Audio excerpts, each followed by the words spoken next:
Hey dog sport handlers, welcome to the Canine Handler Fitness Podcast. I'm your host, Liz Joyce, your go-to expert for all things dog sport fitness.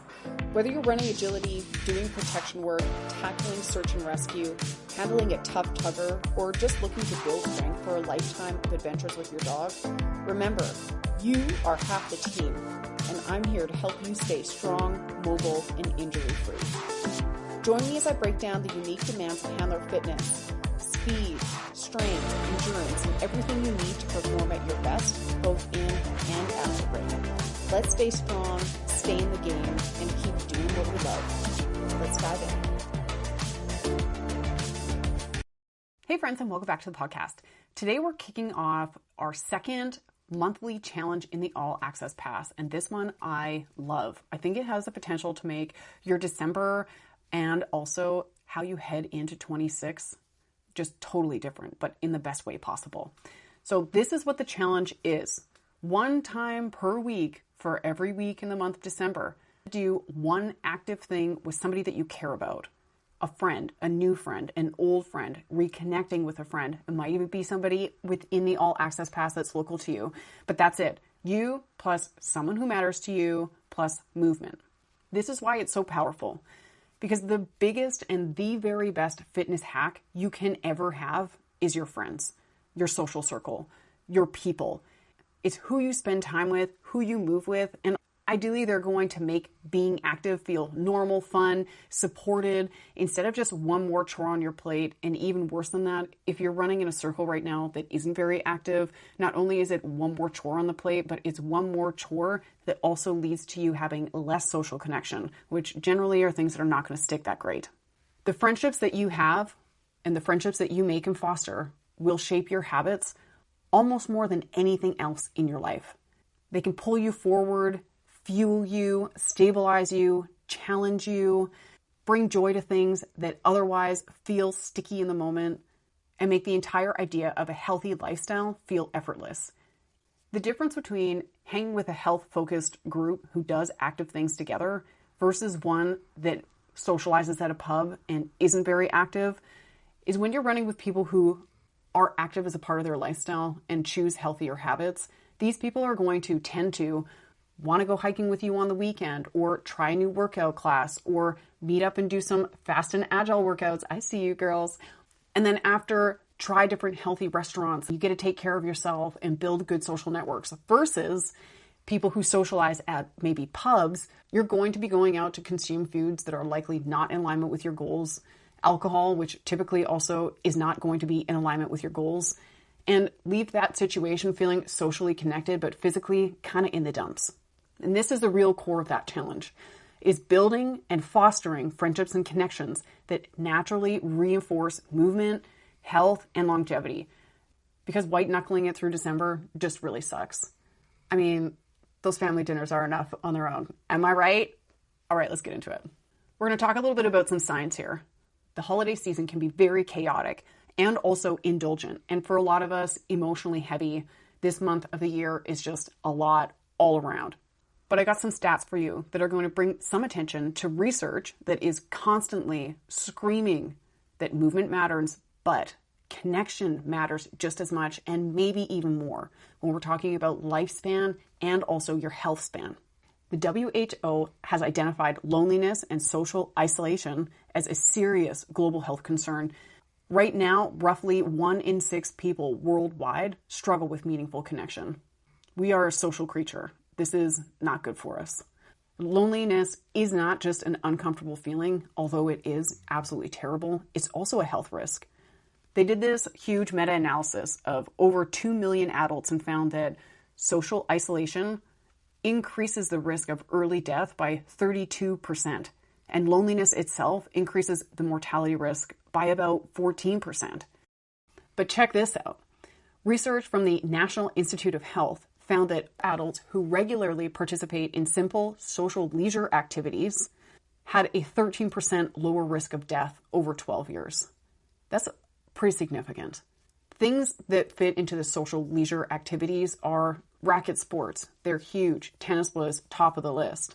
Going for walks with your friends, doing community classes with your friends, hiking in a group, So when we combine movement and connection, it's not just about doing stuff that's good for your body or for your brain, but you're just stacking the deck for longevity and a higher quality of life. It never feels good to be the one that's swimming upstream while your lifestyle and the friends that are in your circle are going downstream. Is a lot easier and a lot more fun when you've got some friends along for the ride. And here's a reframe that I really want to land. I hear this so much. I'm just not motivated right now. Y'all, you do not just need motivation. Motivation is the feeling. It's fleeting. What you really need are the right people in your circle. And if your friends treat movement as like a normal thing that they do or a fun thing that they do or a way to connect, you will too. You might also find that as you've gotten more fit, your friend circle has naturally shifted a little bit. And that honestly is probably a good thing for you long term. And if your circle or your new circle normalizes walking together or trying new activities, going outdoors, maybe joining a class, or simply getting off the couch, this will become the path of least resistance for you as well. It's outstanding how much we conform to the things that we see and that are around us all the time. And you have a lot of control over that. So choose wisely. Social scientists call it behavior contagion. But personally, I like to call it the best fitness hack that no one really talks about. Think about it.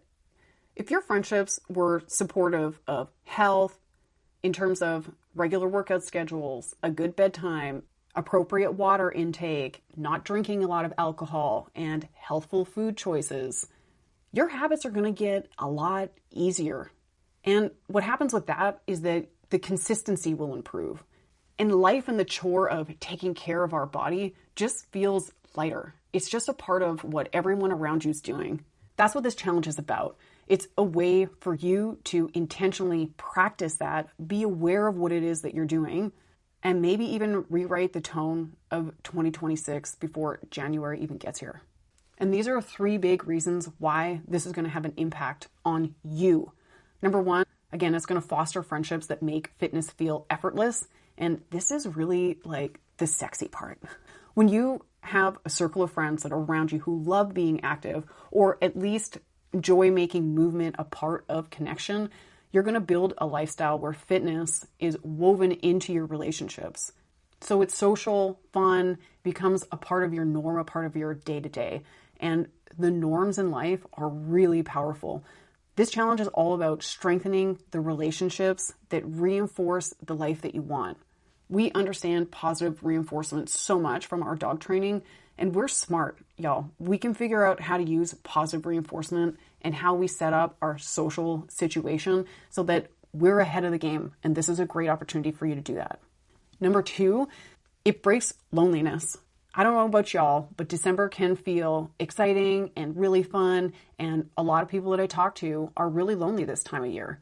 And loneliness increases the risk of early death as much as, get this, smoking, and surpasses physical inactivity. Movement with someone that you care about is one of the fastest ways to dissolve that isolation and also get ahead of it. What movement with someone who you care about does for you is lift your mood, boost your energy, and also support your mental health, especially the holiday seasons, which can feel chaotic and packed and rushed, busy, busy, busy, busy, also maybe a little bit emotionally heavy. So having an outlet for that, moving, walking, is a fantastic way to combat that and also just regulate yourself. And here's the third thing, is that it is going to start creating tradition and momentum heading into the new year. You know, instead of hopping into January with a new year, a new you kind of attitude, but you've got all of December that's packed. So you've got 4 weeks of intense socializing, likely a lot of alcohol, likely a lot of inactivity, skipping workouts, skipping movement to socialize because there's parties to go to. You've got all that history for 4 weeks and you head into January feeling like hot garbage, exhausted, likely hungover, heavier than you were at the beginning of December, less fit. You're kind of crawling up a bit of a mountain. The goal of this challenge is to help you head into January feeling on fire. You're going to enter January and the new year already moving, already connected, already supported by friendships that you have fostered intentionally over the last month. And I kind of love this because January is a fantastic time of year to see everybody's wish list of things that they want to do in the coming year. And while they're kind of stumbling to get started, you're already going to be a mile down that road. The goals that you have for 2026 are going to be that much closer. And I love that for you. So here's what the challenge looks like. Once a week in December, okay? One time per week. You plus somebody that you care about. It could be a care light, like a new friend, or it could be a care heavy, like someone who you've known for a long time or is a very close friend. The idea here, again, is to foster and build relationships that are going to support the lifestyle that you want so that you can get the goals that you want in your life and also just live with more vitality, more vibrance. What you're going to do with somebody that you either care light or care heavy about, new or old friendship, is anything active together.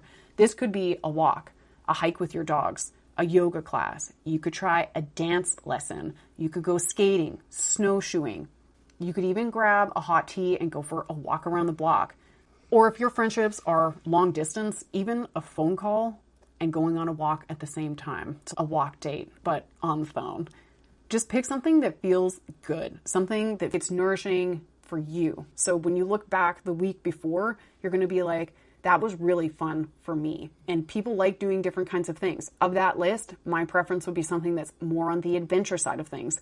I'd much rather go snowshoeing in a place that is outside of cell reception than go for a walk around the mall. But you might be someone who loves window shopping, and you might choose going for a walk around the mall with your friends. I don't care what it is. The goal is for the next week, when you're looking back, for that to be a reinforcing activity that you've done with someone who you like and someone who you want to have in your life. Because, the holidays are here for joy and for memories. And honestly, movement and connection with people will amplify both of those things. So here's your task, y'all. You want you to choose one person and one day a week and one active thing. And that's it. So you're going to have 4 active dates over the month of December. And then you've met your challenge. Check. And this is how we build the life that we want. People wonder, how can I do this long term? Or I was doing this workout routine and I kind of ran out of steam and I've lost my motivation. The people who are successful long term with fitness, the people who get the goals, the people who you see post about it a year or 2 years, they've been working on their fitness and they've got this big milestone they just hit. They didn't get there because they forced themselves, and they absolutely, I'm telling you, did not get there because they were motivated the whole time. It's a mix of discipline, finding things to be motivated about, and also surrounding yourself with people who are going to support you on your journey. So I hope that you join me, and I hope that you invite someone that you love, either love light or love heavy, because you never know. Those friendships that you love light right now could become some of the anchor points in your life as you move forward. And I really hope that by the end of December, you leave it feeling more connected, supported, and energized heading into the new year than maybe you ever have before. Thanks so much for being here with me today and choosing to spend this time investing in yourself. I hope you feel encouraged to take action. Even the smallest steps forward will add up in ways you cannot even imagine yet. If this episode gave you something to think about or lifted you up, please share it with a friend. You never know who might need these tools and reminders today. And remember, you're never alone in this. For more information, practical tools, workouts, and resources to help you get stronger and more confident both in and out of the ring, head on over to caninehandlerfitness.com. You can also find me on all the socials under the same name, so come on over and say hi. I'm here to help you build the skills, knowledge, and belief you need to reach your goals. Keep going. Keep learning. And most of all, keep showing up for yourself. You've got this, and I'm cheering you on every step of the way.